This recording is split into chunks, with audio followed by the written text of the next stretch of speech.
Baik, Assalamualaikum warahmatullahi wabarakatuh. Perkenalkan kami dari kelompok 1 pada mata kuliah terapi diabetes mellitus dan asma akan mempresentasikan materi mengenai refleksiologi diabetes mellitus, di mana anggota dari kelompok pertama yaitu Mbak Erma Febrianti dengan NIM 21601334011,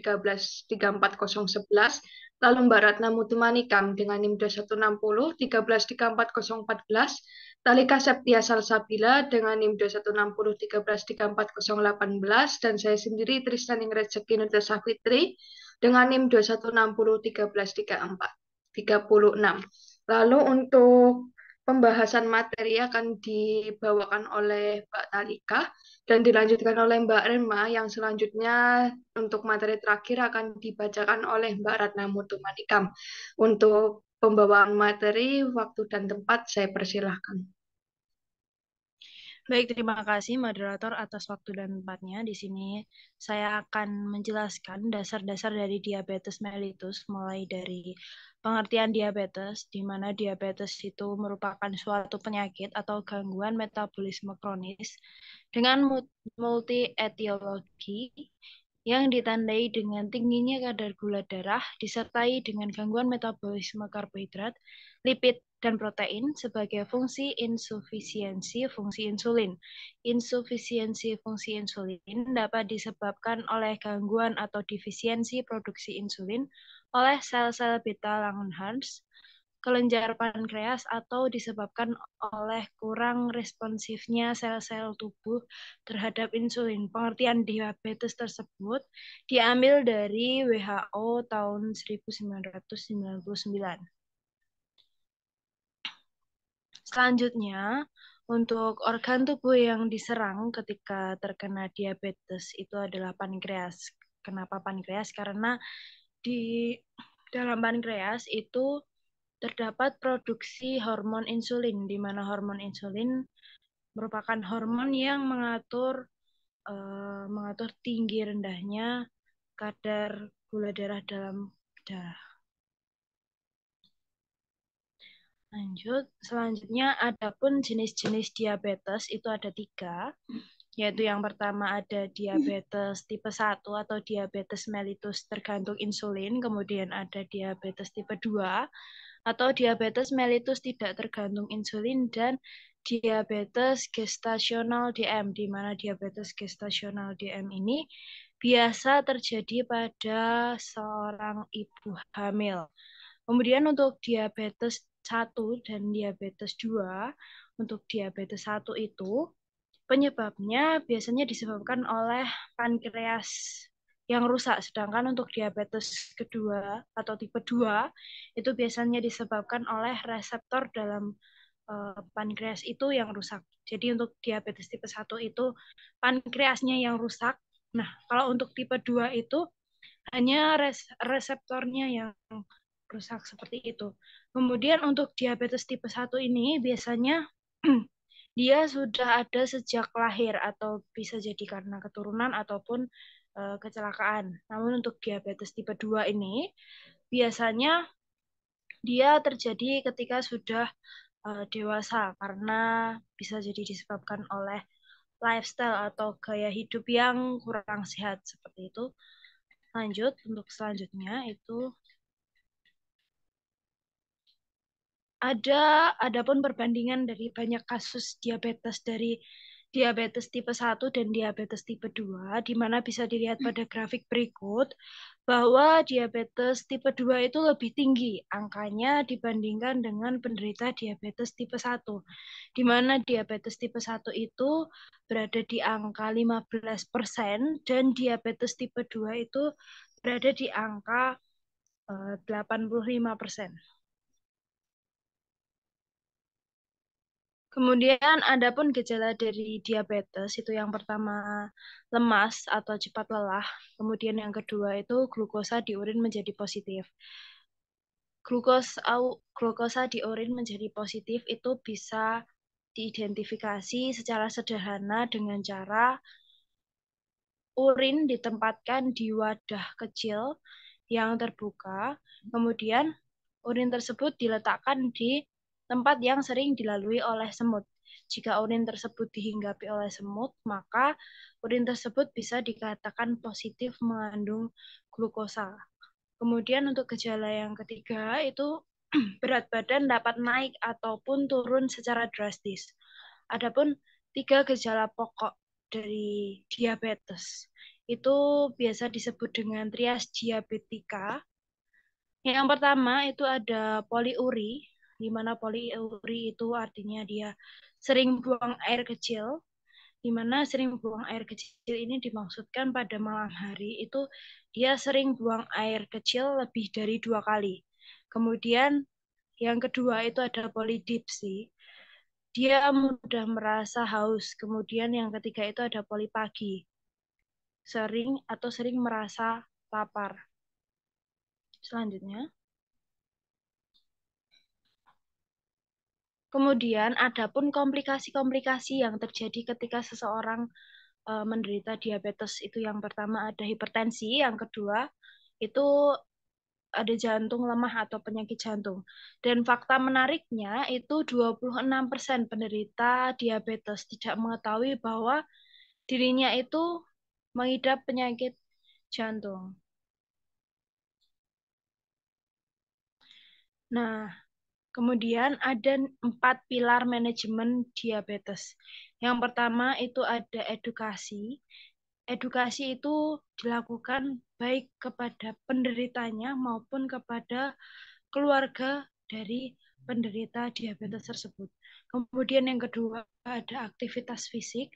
Yang ketiga ada nutrisi, di mana nutrisi ini dimaksudkan bahwa nutrisi yang masuk ke dalam tubuh itu harus diperhatikan agar seluruh nutrisinya terpenuhi. Kemudian yang keempat itu ada konsumsi obat hipoglikemi dan insulin. Selain 4 pilar tersebut, ada pula pendukung, yaitu dapat didukung dengan terapi refleksiologi untuk diabetes berikut ini. Untuk materi selanjutnya akan disampaikan oleh Mbak Erma.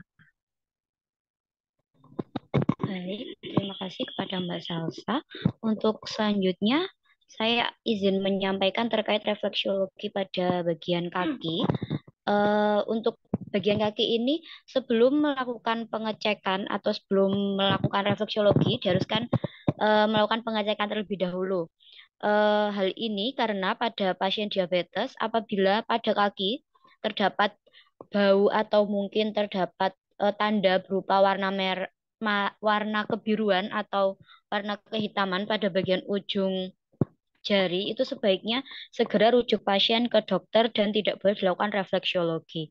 Lalu sebelum dilakukan refleksiologi, terdapat 3 pengecekan yang bertujuan untuk mengetahui tingkat sensitivitas pada kaki pasien penderita diabetes. Yang pertama adalah genggam bagian ankle hingga telapak kaki. Selanjutnya lakukan gerakan rock the foot. Lalu lakukan gerakan range and sliding hands up di bagian metatarsal. Setelah itu twist pada bagian kepala metatarsal. Lanjut. Untuk selanjutnya, ketika setelah dilakukan pengecekan, lakukan refleksiologi ini diawali dengan eflurase terlebih dahulu, lalu lakukan penekanan pada bagian titik yang akan ditekan menggunakan jari telunjuk yang telah ditekuk dengan bentuk seperti ini, lalu tutup lagi menggunakan eflurase. Untuk titik yang pertama itu adalah titik pada bagian pankreas. Hal ini bertujuan untuk merangsang titik pankreas agar dapat memproduksi insulin yang berkualitas baik dan dapat mengontrol insulin dengan baik. Lanjut. Untuk selanjutnya adalah pada bagian titik usus kecil yang bertujuan untuk merangsang titik usus halus agar dapat menyerap glukosa dengan maksimal. Selanjutnya adalah titik pituitary. Titik pituitary ini terdapat pada bagian ujung ibu jari kaki, di mana titik ini bertujuan untuk merangsang keluarnya kelenjar pituitary sehingga dapat menghasilkan hormon ACTH dan ADH dengan baik, di mana hormon ACTH atau adrenocorticotropic kortikotropik hormon ini berfungsi untuk memicu kelenjar adrenal dalam melepaskan hormon kortisol, di mana hormon kortisol berguna untuk metabolisme tubuh dan tekanan darah. Selanjutnya ada hormon ADH atau antidiuretik hormon yang berfungsi untuk mengendalikan tekanan darah dan keluarnya cairan tubuh ke ginjal. Lanjut, ada titik kandung kemih, di mana titik kandung kemih ini berada pada bagian yang ditandai dengan warna putih. Lalu ada juga titik warna merah yang ditandai dengan titik sirkulasi darah dan syaraf. Kedua titik ini digunakan untuk merangsang pada bagian kandung kemih sehingga dapat membantu mengeluarkan urin secara lancar. Lalu dapat juga berfungsi untuk memperlancar peredaran darah. Lanjut. Selanjutnya adalah titik ginjal yang tepat pada tengah telapak kaki yang berfungsi untuk merangsang bagian ginjal sehingga dapat berfungsi dengan baik. Agar tidak terjadi kebocoran urin juga, karena kadar glukosa yang tinggi dapat merusak membran penyaring pada ginjal atau kapsula Bowman, sehingga dapat merusak penghalang protein. Lanjut.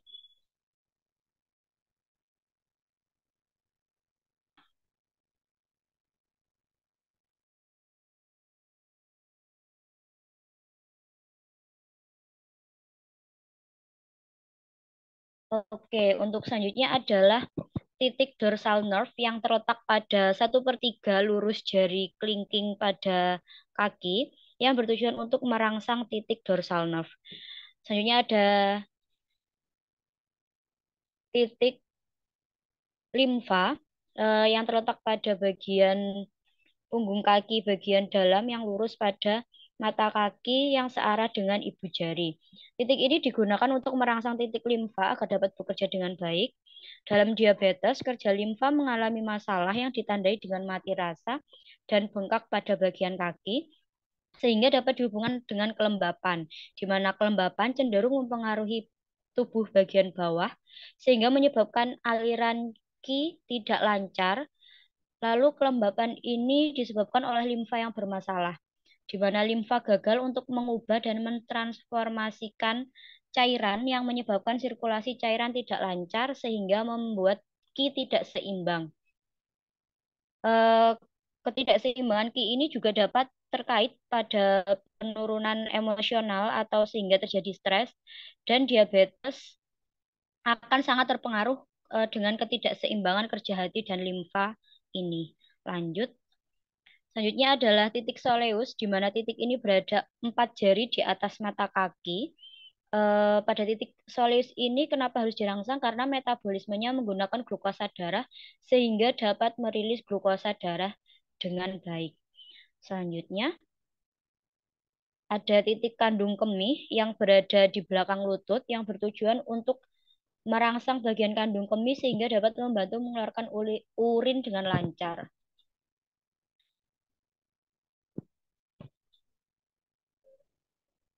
Selanjutnya ada titik IT band. Titik ini berada pada bagian paha bagian luar yang bertujuan untuk dirangsang karena metabolisme pada bagian titik ini menggunakan glukosa darah. Lanjut.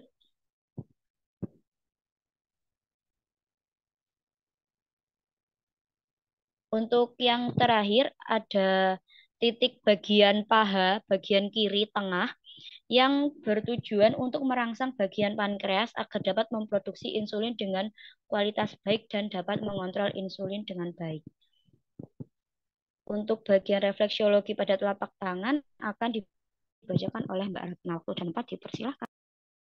Baik, terima kasih Mbak Irma atas waktunya. Di sini saya akan melanjutkan materi yang terakhir yang dibawakan dari kelompok 1, yaitu tentang refleksiologi pada bagian telapak tangan. Di sini ada yang pertama titik pankreas. Titik pankreas itu terletak pada pangkal ibu jari dan tepat di atas tonjolan kecil.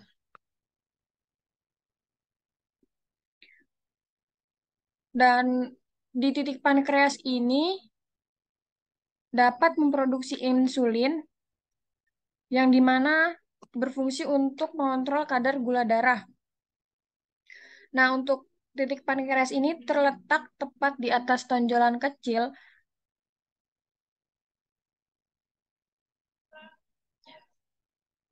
dan untuk titik yang kedua yaitu titik limpa atau biasa disebut spleen reflex terletak di antara jari manis dan kelingking pada telapak tangan.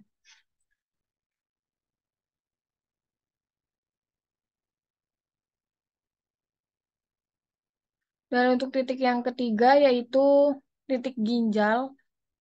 Titik ginjal ini terletak di tengah telapak tangan. Tepatnya itu lebarnya 2 ibu jari dari jari tengah. Untuk yang selanjutnya yaitu pada tekanan darah tinggi, lakukan penekanan pada area sisi jari tangan, zona ginjal kanan dan kiri.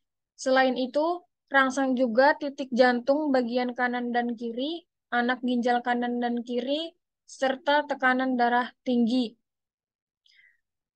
Pada usus kecil, ikuti jalur tulang kelingking menuju benjolan besar pada pergelangan tangan, kemudian tekan titik tersebut dengan jari atau alat.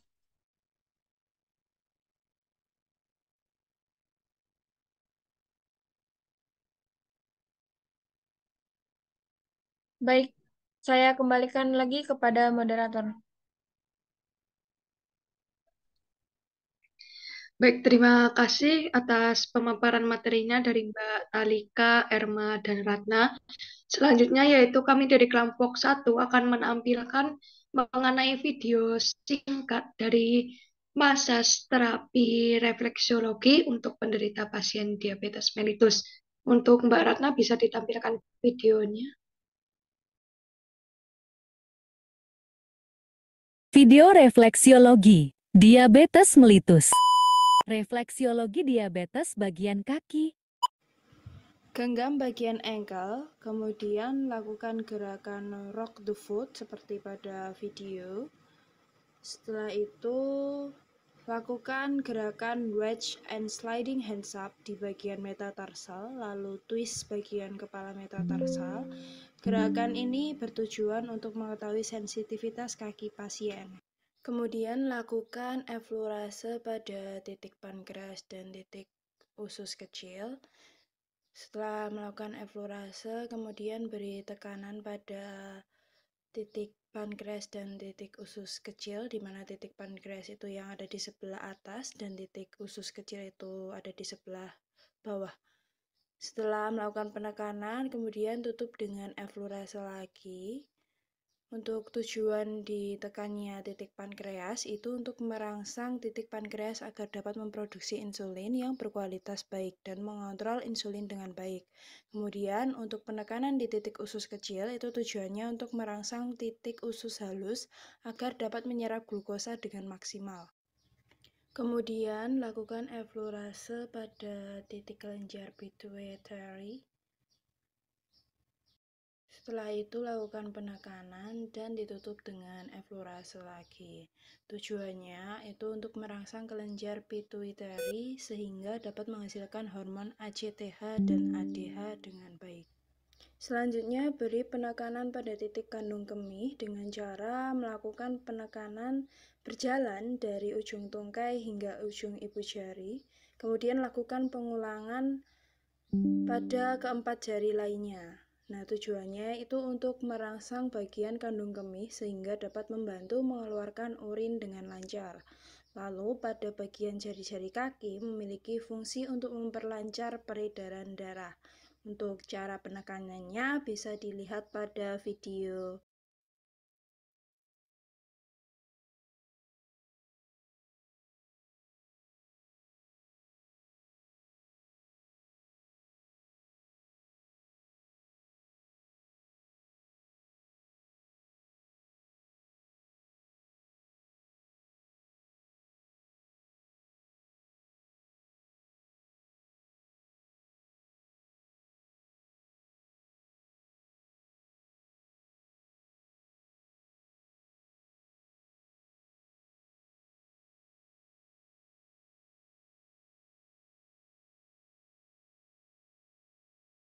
Setelah selesai melakukan penekanan pada titik kandung kemih, kita lanjut untuk melakukan penekanan pada titik ginjal, di mana titik ginjal itu letaknya sejajar dengan jari tengah kaki, seperti yang bisa dilihat pada video. Kemudian lakukan eflorase terlebih dahulu, lalu lakukan penekanan pada titik ginjal.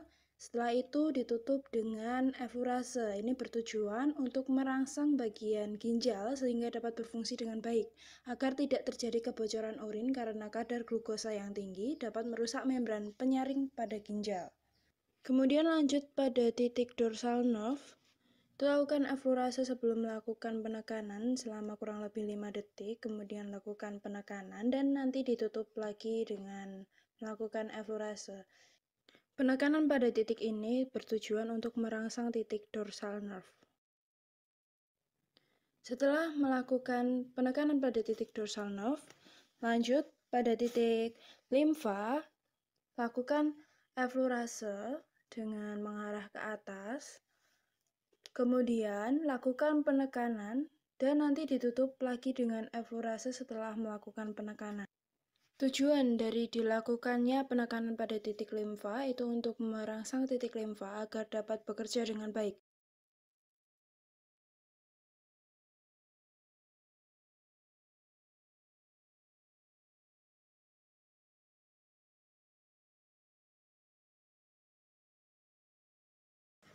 Selanjutnya, lakukan tekanan atau penekanan pada titik kandung kemih.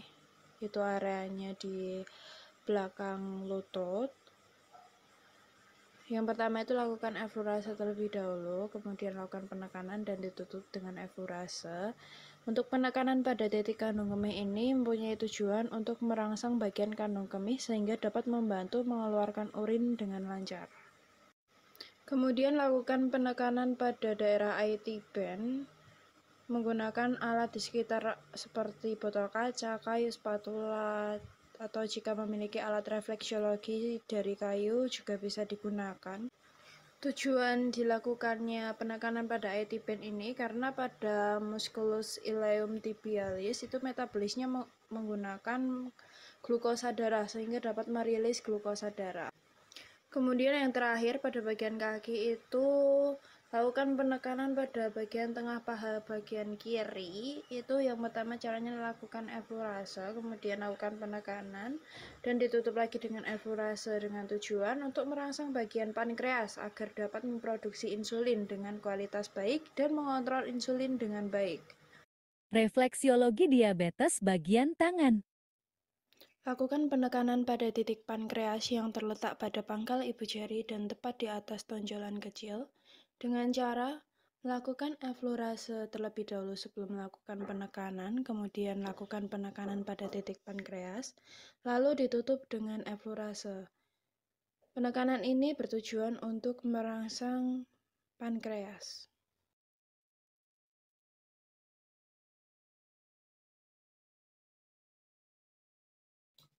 Selanjutnya, lakukan penekanan pada titik limpa yang terletak di antara jari manis dan kelingking pada telapak tangan.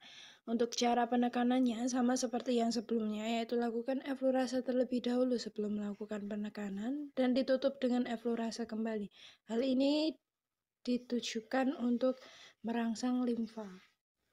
Selanjutnya, lakukan penekanan pada titik ginjal yang terletak di tengah telapak tangan dengan cara sama seperti yang sebelumnya, yaitu dieflorase terlebih dahulu, kemudian lakukan penekanan dan ditutup dengan eflorase. Penekanan ini bertujuan untuk merangsang ginjal. Selanjutnya, lakukan penekanan pada titik usus kecil dengan cara ikuti jalur tulang kelingking menuju benjolan besar pada pergelangan tangan. Kemudian tekan titik tersebut dengan jari atau telunjuk. Nah, untuk caranya sama seperti sebelumnya, jadi lakukan eflorase terlebih dahulu, kemudian lakukan penekanan dan ditutup dengan eflorase. Selanjutnya, lakukan penekanan pada titik perikardium 9 yang letaknya di jari tengah, di sisi jari telunjuk, tepat di atas sendi pertama, beberapa milimeter di bawah pangkal kuku. Kemudian, tekan titik tersebut dengan cara eflorase terlebih dahulu, kemudian tekan, dan ditutup dengan eflorase kembali. Selanjutnya, lakukan penekanan pada titik usus besar dengan cara menentukan titiknya, yaitu saat membuka tangan, ada depresi di pangkal ibu jari, di pergelangan tangan, di antara dua tendon. Kemudian dapat menekan titik tersebut dengan ibu jari yang bengkok. Cara melakukannya sama seperti yang sebelumnya, yaitu lakukan eflurase, kemudian lakukan penekanan, dan eflurase kembali. Penekanan pada 3 titik terakhir itu berfungsi untuk membantu meningkatkan sirkulasi darah, aktivitas organ, dan metabolisme gula darah.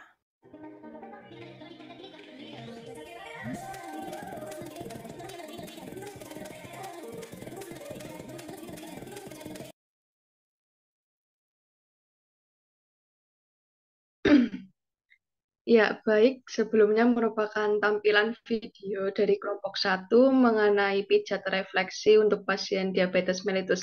Yang selanjutnya adalah beralih ke sesi tanya jawab, di mana pada sesi ini terdapat pertanyaan dari Mbak Tiara yang bertanya mengenai apakah sebelum melakukan pijat refleksi tersebut harus melakukan pemijatan pada titik wajib terlebih dahulu atau bisa langsung dilakukan pada titik-titik pada diabetes mellitus. Dan untuk jawabannya yaitu tidak perlu melakukan penekanan pada titik wajib, dan yang perlu dilakukan yaitu dengan mengecek sensitivitas dari kaki pasien, karena ditakutkan jika tidak dirasa ada rangsangan pada kaki tersebut, ya ditakutkan ada komplikasi neuropati atau tidak terasa, dan itu akan sedikit berbahaya karena jika kita menggunakan alat, takutnya akan menimbulkan luka pada bagian kaki dari pasien diabetes tersebut. Oleh karena itu, kita harus benar-benar mengecek sensitivitas dari kaki pasien tersebut. Sekian merupakan presentasi dari kelompok 1. Apabila ada salah kata dan sikap, kami memohon maaf. Wassalamualaikum warahmatullahi wabarakatuh. Waalaikumsalam warahmatullahi wabarakatuh.